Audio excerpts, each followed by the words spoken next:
দুটো ইউনিভার্সিটিতে ছাত্র শিবির পাস করেছে, সাধারণ ছাত্ররা আমাদের পক্ষে আছে। সুতরাং এবার যে বিজয় দাঁড়িপাল্লার হবে এই ব্যাপারে কোনো সন্দেহ নেই। দ্বিতীয় হলো, গত আন্দোলনের শ্রমজীবী মানুষরা খুব বেশি রক্ত দিচ্ছে, তারা পরিবর্তন চায়। আপনি 10 জনকে জিজ্ঞেস করেন, 9 জন শ্রমজীবী মানুষ বলবে আমরা এবার দাঁড়িপাল্লা। তারপরে কৃষককে জিজ্ঞেস করেন, ওনারা বলবে আমরা দাঁড়িপাল্লা চাই। তারপরে আপনার ছাত্রদের ওখান থেকে যে দল গঠন হলো এনসিপি, ইয়াংদের যে দল, এরাও কিন্তু এখন দাঁড়িপাল্লা চায়। দাঁড়িপাল্লার সাথে তারা 11 দলীয় ঐক্যে আছে, ঠিক না? তারপরে বীর মুক্তিযোদ্ধা, 71-এর রণাঙ্গনের বীর মুক্তিযোদ্ধা ডক্টর কর্নেল অলি আহমদ বীর বিক্রম সহ মুক্তিযোদ্ধারা জামাতকে ক্ষমতায় দেখতে চায়। এরপরে মুক্তিযুদ্ধের সবচেয়ে বড় অবদান রাখছে আর্মি।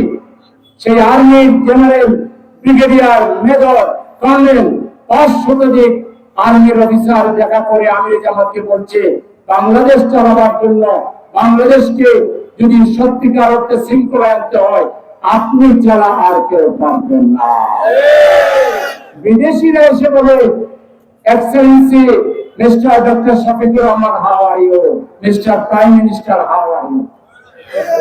এক্সেলেন্সি কিংবা প্রাইম মিনিস্টার বলে সম্বোধন করে, এবং তারা বলে বাংলাদেশে রাষ্ট্রনায়ক হওয়ার মতো একজনই আছেন, তার নাম ডক্টর শফিকুর রহমান। আজকে সারা বাংলাদেশে দাঁড়িপাল্লার তলে হাওয়া লেগেছে।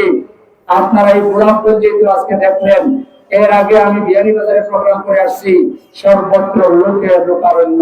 সুতরাং জামাতের নেতৃত্বে 11 দলীয় কমিটি আকার আছে। সাইফুল হাদিস আল্লামা আজিজুল হক সাহেবের ছেলে আল্লামা মামুনুল হক সিংহপুর, ঠিক না? আহমদ আব্দুল কাদের বাচ্চুর দল, তারপরে হেফাজতে ইসলামের একটা বড় অংশ, নেজামে ইসলাম, খেলাফত আন্দোলন, এইভাবে বাংলাদেশের আলেম সমাজের বৃহৎ অংশ দাঁড়িপাল্লার নেতৃত্বে 11 দলীয় নির্বাচনী ঐক্য জুটে আছে। সুতরাং আগামী নির্বাচনে জামাতের নেতৃত্বে 11 দলীয় ঐক্য জোট, ঐক্যবদ্ধ বাংলাদেশের জোট ক্ষমতায় আসবে ইনশাআল্লাহ।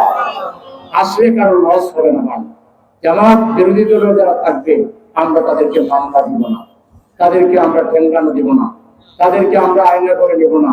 কোন বিরোধী দলের কর্মীকে আমরা হয়রানি করবো না।